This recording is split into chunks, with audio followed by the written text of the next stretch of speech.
Hello dear students, BSc third year के taxonomy and embryology के paper में हमने लास्ट वीडियो में पढ़ा था मेगा स्पोरोजेनेसिस या गुरु बीजाणु जनन।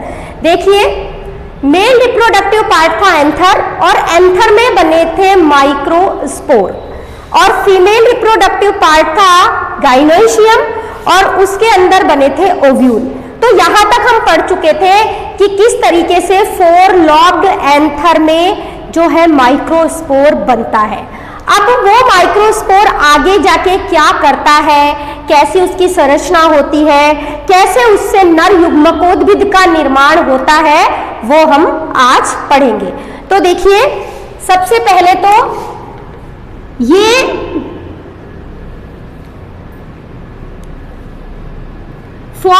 लॉब्ड जो एंथर था उसके अंदर से जो ये माइक्रोस्पोर बाहर निकले थे। माइक्रोस्पोर मदर सेल में क्या हुई थी, मियोसिस हुई थी और मियोसिस के बाद कौन बने थे, माइक्रोस्पोर। तो ये माइक्रोस्पोर बने थे टेट्राइड की फॉर्म में, या तो लीनियर शेप थे, टेट्राइड शेप थे, टी शेप थे, इस तरीके से बने थे। सम्मुख क्रॉसित थे, अपोजिट डी कसेट थे, इस तरीके से ये बने थे। ये आपस में चारों जुड़े हुए थे टेट्राइड में, क्योंकि इनके बीच में क्या मिल रहा था, कैलोस के कारण जुड़े हुए थे और टैपिटम सेल में मिल रहा था कैलेज एंजाइम, जो इनको इस टेट्राइड से अलग कर देता था। और अलग होने के बाद ये कहलाते हैं पॉलन ग्रेन्स या पराग कण। आज हम पढ़ेंगे स्ट्रक्चर ऑफ पॉलन ग्रेन।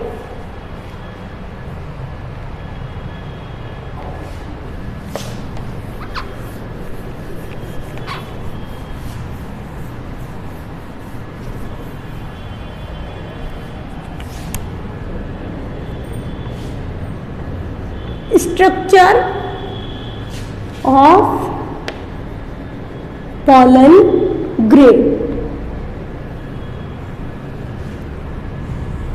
या कहें पराग कण की संरचना।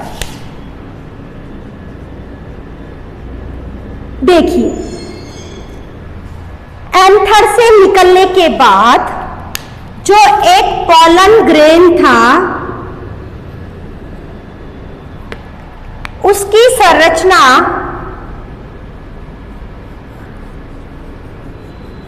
कुछ इस प्रकार थी।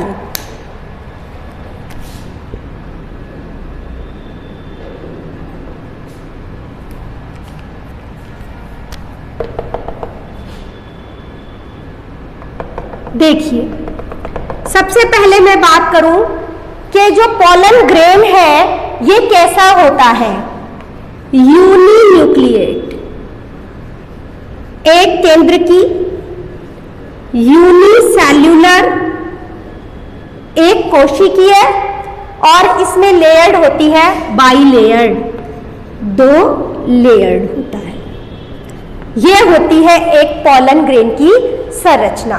देखिए, ये वाली लेयर होती है एक्साइन और ये अंदर वाली लेयर है इंटाइन और इस इंटाइन में ये छोटे छोटे मिलते हैं जर्म पोर या जनन छिद्र, ये है इंटाइन। ये है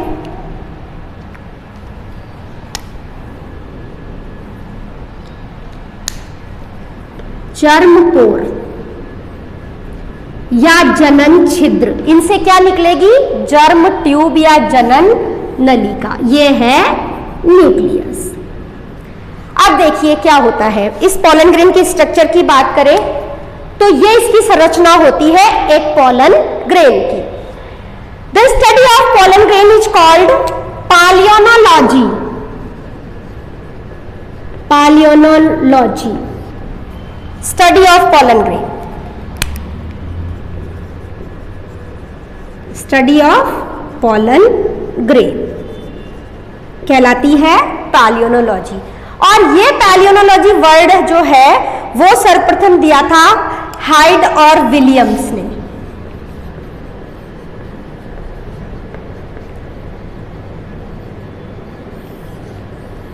ने दिया था पैलियोनोलॉजी वर्ड।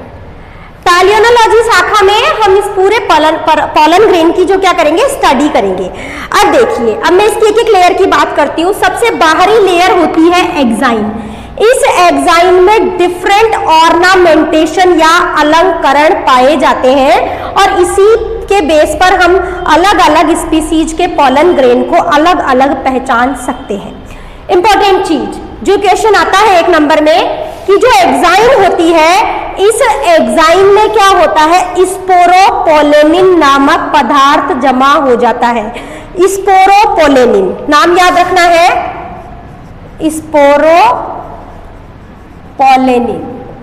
नामक पदार्थ जमा हो जाता है और इस कारण जो है ये पोलन ग्रेन, ये पूरा क्या है, पोलन ग्रेन, ये लाखों करोड़ों वर्षों तक इस पृथ्वी पर फॉसिल्स के रूप में सुरक्षित रहता है।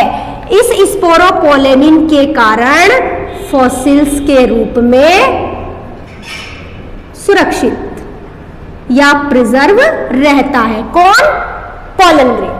ये पोलन ग्रेन, तो ये स्पोरोपोलेनिन कहाँ जमा होता है? एक्साइन में। एक्साइन में डिफरेंट अलंकरण पाए जाते हैं, जैसे कि कई प्लांट्स की बात करूं तो कई प्लांट्स में ये एक्साइन ट्रायंगुलर होती है, ठीक है। किसी प्लांट में ये एक्साइन जो होती है किसी पोलन ग्रेन में, तो ये कैसी होती है? बिल्कुल स्मूथ होती है, ये स्मूथ होती है, स्मूथ। ये ट्रायंगुलर, ये कैसी है? रफ, खुरदरी, इस तरीके से। और इसी के अंदर हमेशा स्पोरोपोलेनिन पदार्थ आके जमा हो जाता है और इसी कारण फॉसिल्स के रूप में जो पोलन ग्रेन है वो प्रिजर्व रहते हैं। पोलन, जो ये पोलन ग्रेन है या कह दें आपका परागकण है, इस पोलन ग्रेन के लिए एक चीज आती है, पोलन किट। क्या होता है कि जो कीट परागित प्लांट्स हैं, इंसेक्ट पॉलिनेटेड प्लांट्स हैं, उनमें क्या होता है कि जो एक्साइन होती है इस पर तेल की या मोम की या ऑयल की परत पाई जाती है, वो कहलाती है पोलन किट। ऑयली लेयर होती है और ये कहाँ मिलती है? इंसेक्ट पॉलिनेटेड प्लांट्स के अंदर ऑयल की लेयर होती है। अब मैं बात करूं कि जिन पौधों में एयर द्वारा पॉलिनेशन होता है वहां पे पोलन ग्रेन बहुत ज्यादा बनते हैं और जिनमें कोई बर्ड्स या कोई ले जाता है वहां पोलन ग्रेन्स कम बनते हैं। दूसरी लेयर आती है इंटाइन। ये जो लेयर होती है ये थिन होती है। एक्साइन कैसी थी? मोटी थी। एक्साइन कैसी थी? थिक थी। और इसमें क्या था? अलंकरण था। इंटाइन कैसी है? थिन है। इसके अंदर ये छोटे छोटे क्या मिल रहे हैं? जर्म पोर, जर्म पोर। और इन जर्म पोर से क्या निकलती है? जर्म ट्यूब या पराग नलिका। किस समय? जब इनका अंकुरण होगा। और ये है न्यूक्लियस। न्यूक्लियस एक होता है, यूनिन्यूक्लिएट स्ट्रक्चर होती है। अब बात करें कि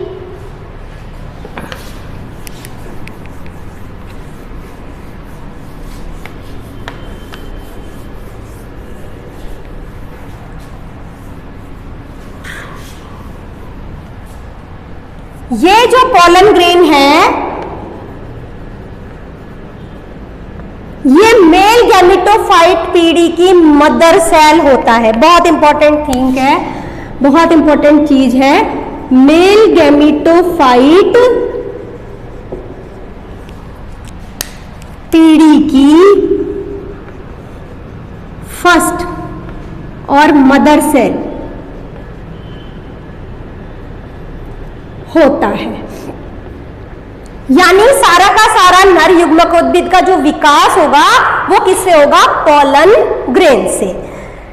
अब मैं आपको बताती हूं कि मेल गैमेटोफाइट का डेवलपमेंट कैसे होता है। देखिए, इसी पोलन ग्रेन से हम डायग्राम से ही समझेंगे।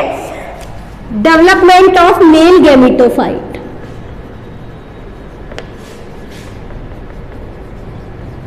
नर युग्मकोद्भिद का विकास। नर युग्मकोद्भिद का विकास।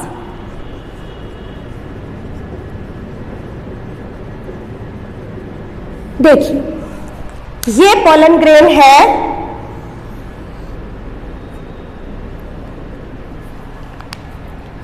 ये इसकी एग्जाइन है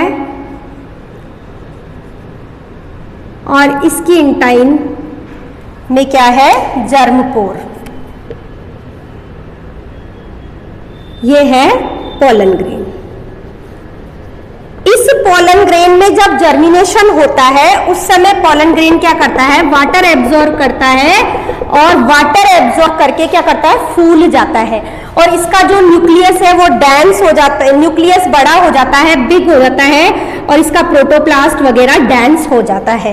ऐसी स्थिति में अगर जर्मिनेशन का टाइम है तो ये क्या होगी, जर्मिनेट हो जाता है, मतलब अंकुरित हो जाता है, इससे नर युग्मकोद्भिद बन जाता है। और कई बार ये फॉसिल्स के रूप में अगर परिस्थितियां अनुकूल नहीं है तो ये लाखों करोड़ों वर्षों तक पड़े रहते हैं पृथ्वी पर सुरक्षित।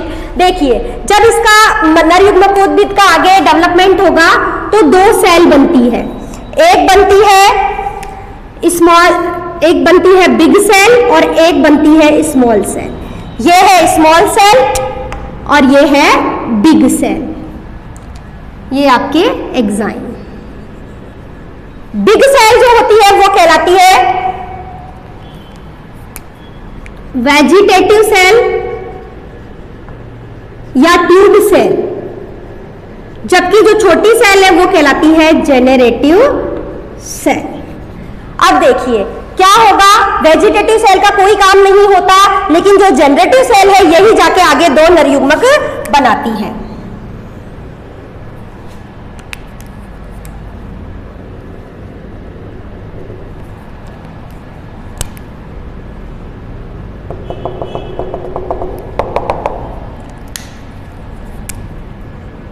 यहां एग्जाइन रब होनी शुरू हो जाएगी, जगह जगह से फटनी हो जाएगी, फट जाएगी ये, और इंटाइन क्या करेगी, पोलन ट्यूब के रूप में बाहर आ जाएगी।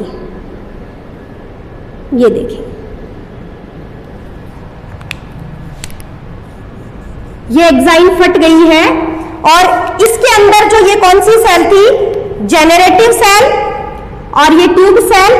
तो जेनरेटिव सेल डिवाइड होगी, मियोसिस होगी और इसमें ये बनाएगी दो नर युग्मक।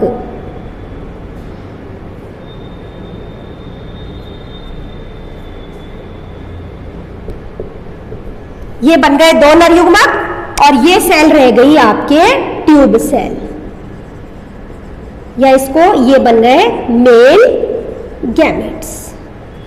ये होता है आपका नर युग्मकोद्भिद का विकास। ये बनी पोलन ऑब्लिक जर्म ट्यूब। ये कहां से बनी, इंटाइन में जर्म पोर से। तो ये है आपका नर युग्मकोद्भिद का विकास कि किस तरीके से जनरेटिव सेल ने दो नर युग्मक बनाए, ट्यूब सेल का कोई काम नहीं था, और जो जर्म पोर थे छोटे छोटे उनसे बनी जर्म ट्यूब। आगे का जो इसका प्रोसेस है वो हम नेक्स्ट वीडियो में डिस्कस करेंगे। Thank you.